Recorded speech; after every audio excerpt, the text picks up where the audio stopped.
أعوذ بالله من الشيطان الرجيم بسم الله الرحمن الرحيم الحمد لله رب العالمين والصلاة والسلام على أشرف الأنبياء والمرسلين وعلى آله الطيبين الطاهرين بسم الله الرحمن الرحيم إن الله ملائكته يصلون على النبي يا أيها الذين آمنوا صلوا عليه وسلموا تسليما اللهم صل وسلم وبارك على سيدنا محمد وآله وأصحابه وأزواجه وذرياته وأهل بيته وأشيائه وأمته. Uh, Respected elders, brothers and sisters in Islam, Assalamu alaikum wa rahmatullahi ta'ala wa barakatuhu. Inshallah, in this video, which is the continuation of the Hajj series, although they are very much in details, but I would like to mention just for your knowledge. Inshallah, may Allah increase our knowledge. رب اشرح لي صدري ويسر لي أمري واحلل عقدة من لساني يفقهوا قولي سبحانك لا علم لنا إلا ما علمتنا إنك أنت العليم الحكيم. So inshallah we'll be talking about the Hajj in regards to jinayat والكفارات ويجوز الأعمال للحجاج means the violations, expiations for the violations and permissible acts for the pilgrims. Inshallah. And this is Syed Mohiuddin Quadri, Pir Pasha. May Allah forgive my sins. So let's talk about jinayat, which is the plural of jinaya. It refers to crime or mistake or violation in the context of pilgrimage, Hajj, and visitation.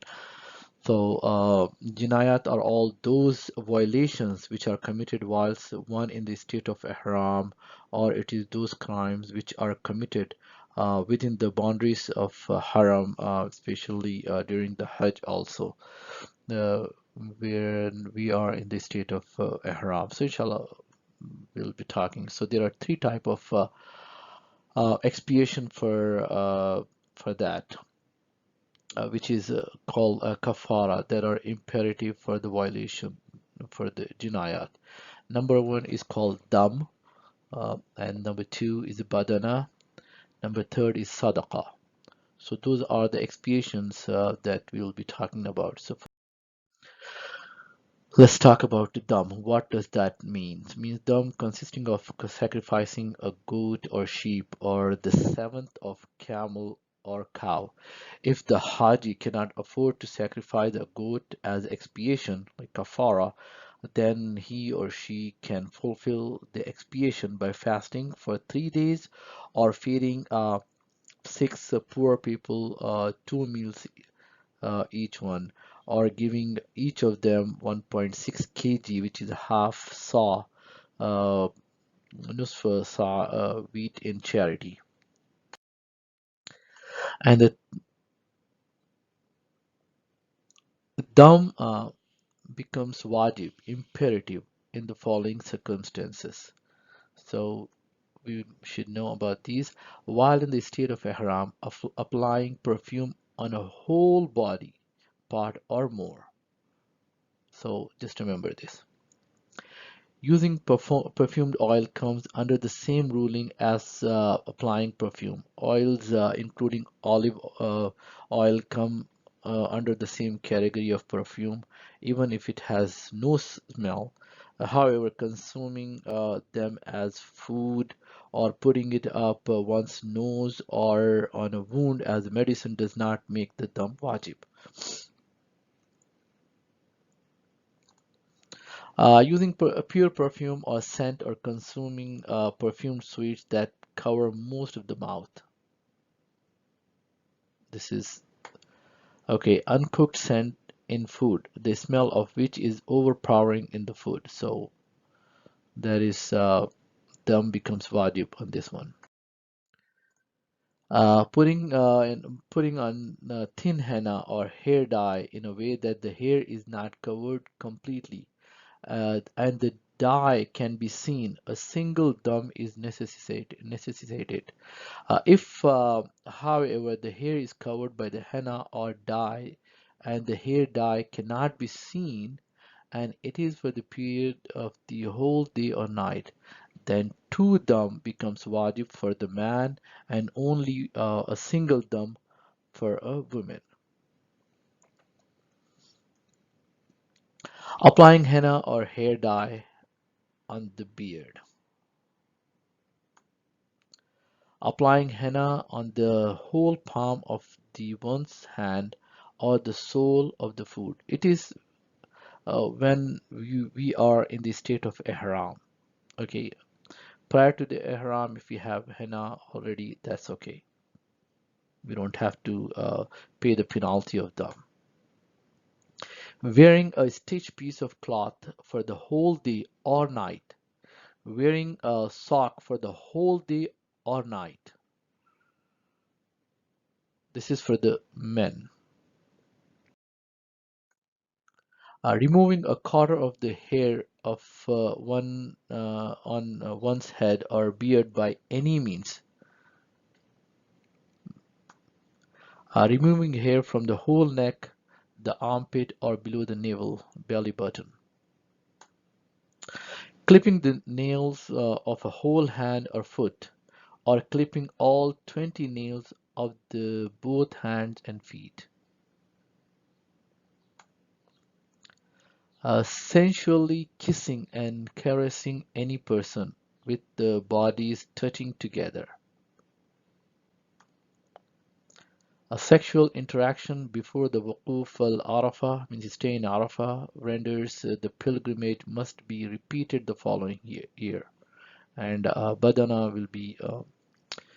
will have to be offered. We'll be talking about that. After Wuquf al-Arafah and the shaving the head to commit sexual intercourse. Entering the haram without being in the state of ihram, but if one returns to the miqat to wear the ihram, the dam becomes nullified. If all or most of the Tawaf al-Ziarah is performed without wudu, the dam becomes wajib, and if it is repeated in a state of ritual purity, the dam becomes nullified. Performing all or most of the Tawaf al-Ziyarah in a state of impurity for women, uh, that is while menstruating or in postnatal, uh, post-birth child bleeding.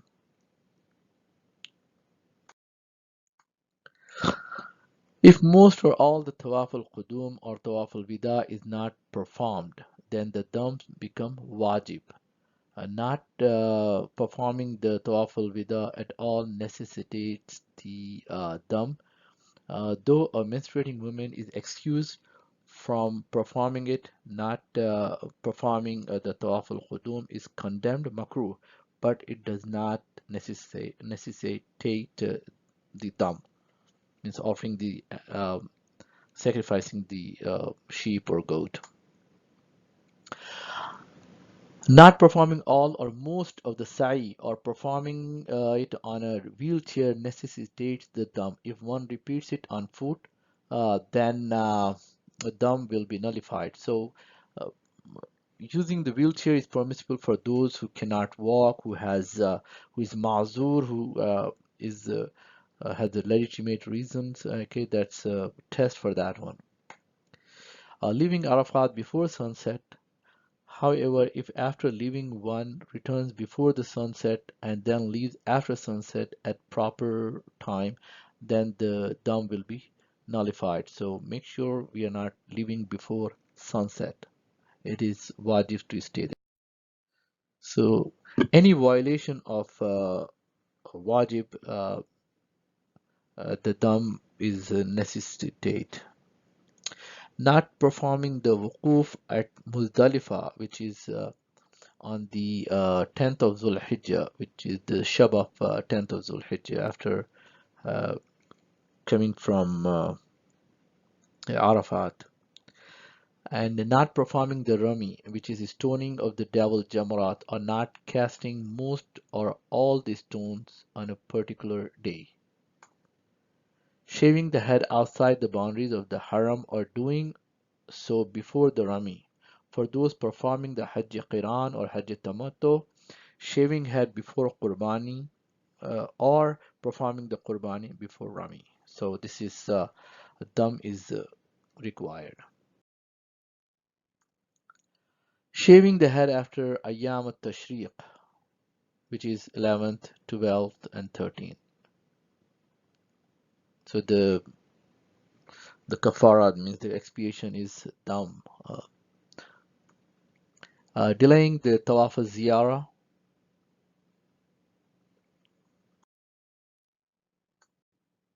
Now let's talk about badana. What is badana? Badana is to sacrifice whole camel or cow and to give it away in the charity, and it has to be done in the boundaries of Haram, or fast for 3 days in Hajj, in the month of Hajj or Hajj days, and 7 after uh, returning home.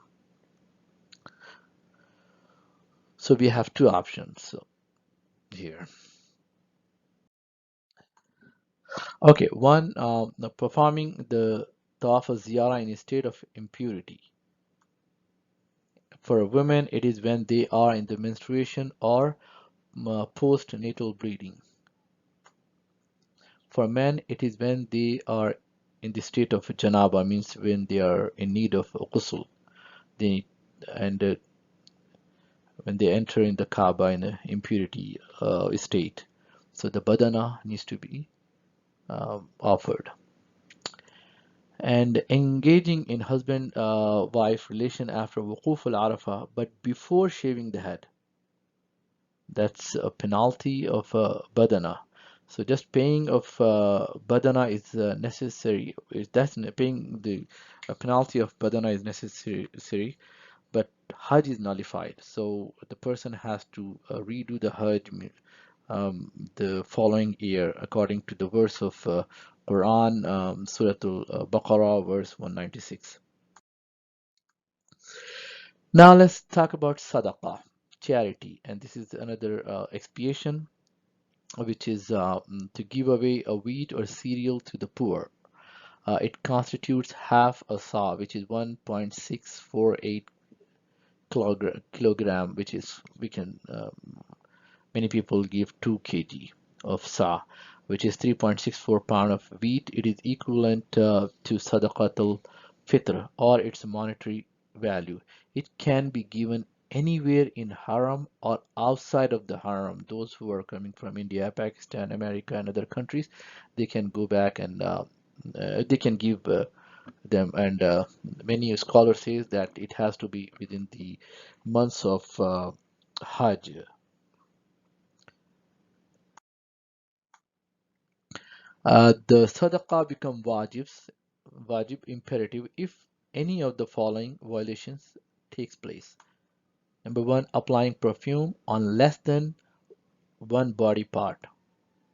If the whole body part, then uh, the dam is wajib. Wearing stitched cloth for less than a day.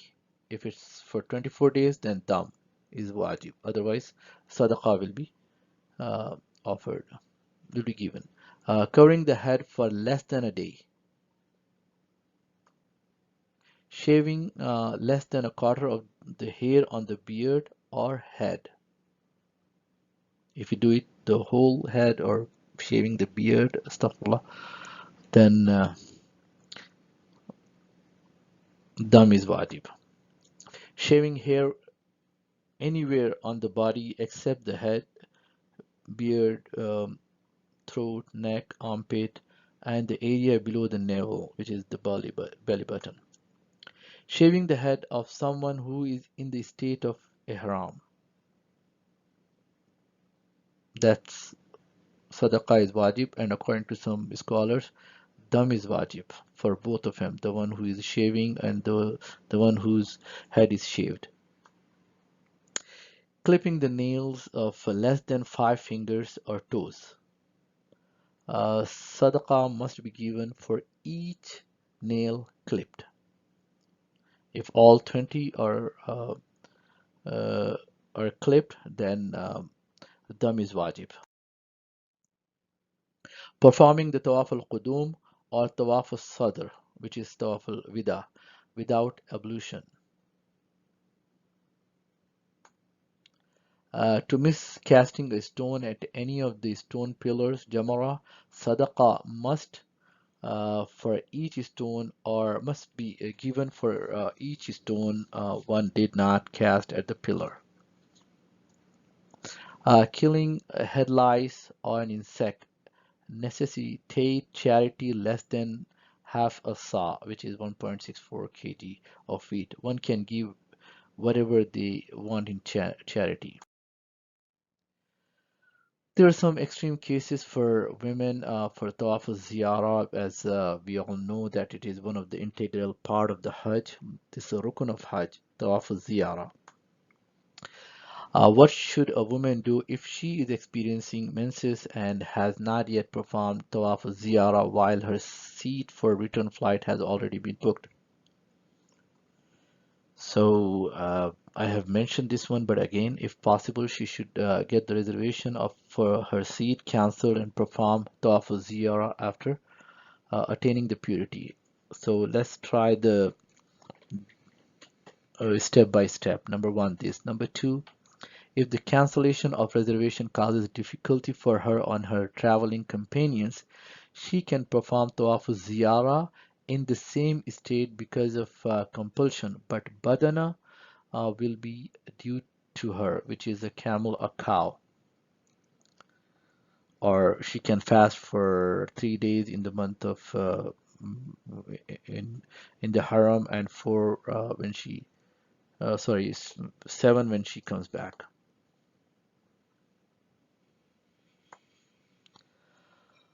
Further, it is necessary for her to repent as entering the masjid and performing the tawaf in the state of uncleanness, or both. If she succeeds in repeating tawaf al-ziyar after attaining purity from menses by the sunset of 12th of Zul Hijjah, expiation will become void. So that is badana will no longer remain due to her. If she manages to repeat tawaf al-ziyar after purity, means after purity after 12th of Zul Hijjah, the expiation of badana will become void, but that of dam will still be due on her. Those are the rulings. And in extreme cases, again, in a situation women is experiencing menses after tawaf al-ziyarah, integral part of it, and before tawaf al-wida. So performing the wuquf al-arafah and tawaf al-ziyarah, if menses start before performing the farewell circumambulation, means tawaf al-wida or tawaf al-sadr, means the same thing, tawaf al-wada and tawaf al-sadr. So one does not have to perform tawaf al-wida, and no expiation, kafara, or payment, which is fidya, has to be made. And permissible acts in Ihram and for the pilgrims. Here are some following while in a state of Ihram. Lying down and covering yourself with a coat, jacket, blanket, cloth in such a manner that the head and face are not covered.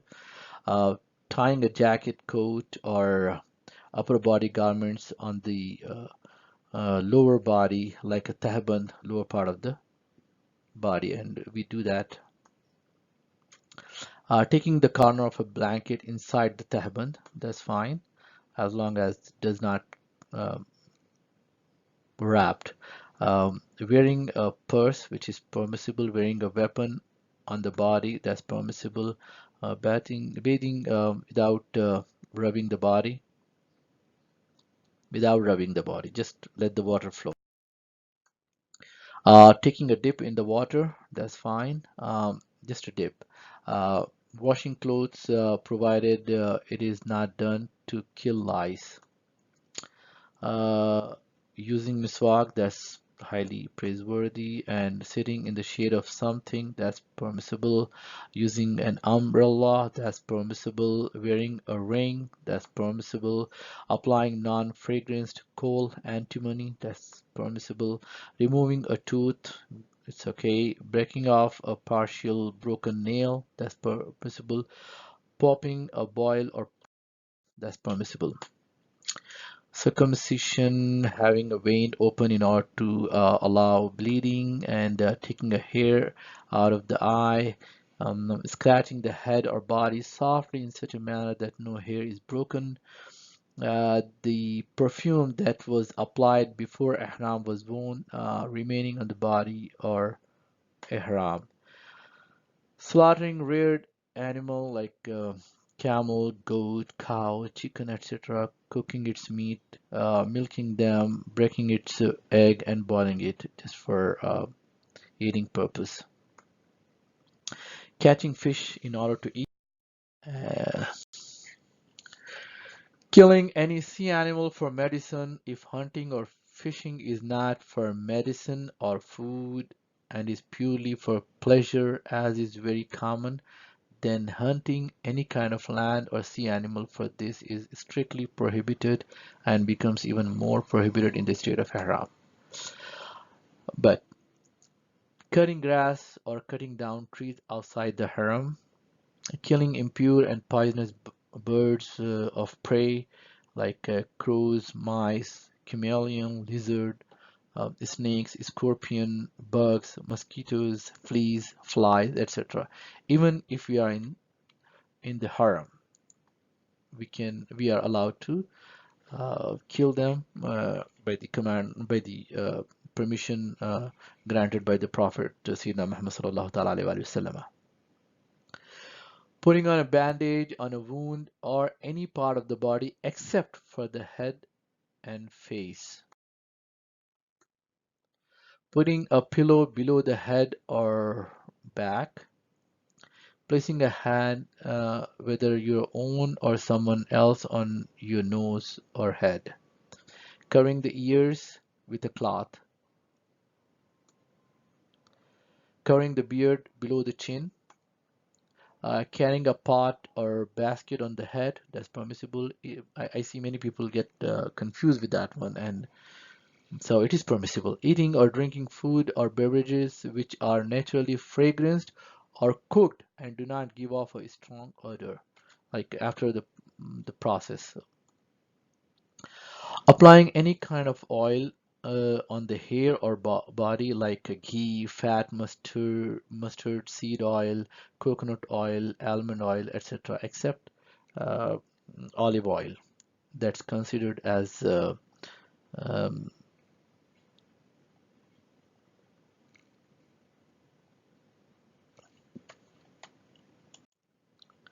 okay, so that is considered as wearing clothes dyed with fragrance if the fragrance is no longer noticeable. However, clothes dyed in saffron are not allowed for men in any circumstances. There are hadiths on this one, not to wear the saffron dyed in saffron. Discussion for the sake of religion, which is permissible. Rather, this is obligatory and compulsory if the need arises. But unnecessary talk, worldly talk, is not permissible. Wearing any kind of shoes that do not cover the top of the foot. If necessary, wrapping a tawiz, which is amulet, in an unstitched cloth and putting it around the neck. That's permissible. Looking in the mirror, smelling any fragrance that has no scent left in it.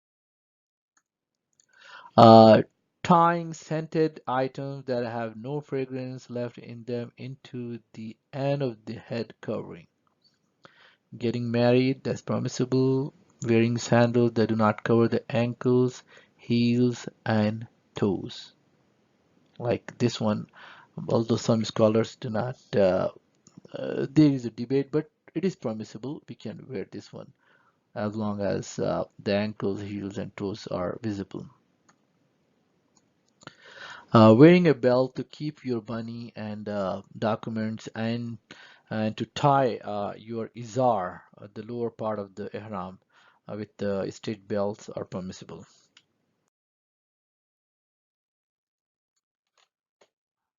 Men cannot cover their head with any kind of clothing or covering, but women can cover their head, and they can, especially in front of ghair mahram who are permissible to male that she can marry. Men cannot put gel their hair with anything. Women can put gel. Men cannot tie any kind of wrapping on their heads. Women can tie wrapping on their heads. Men cannot wear a tawiz amulet on their arms, but women can do that even if it is sewn. Men cannot wear a stitched tawiz around their necks. Means as long it does not cover or tied. Women can wear stitched tawiz around their neck. Men cannot go inside the covering of Kaaba in such a manner that it covers the head. Women can go inside the covering of the Kaaba in such a manner that it covers the head. Doesn't matter. Men cannot wear gloves. Women can wear gloves to avoid fitna and or with legitimate reasons. Men cannot wear socks. Women can wear. Men cannot wear stitched clothing. Women can. Men should recite the talbiyah in a loud voice, but women should recite talbiyah in such a manner, in a lower voice, okay, not with the loud voice.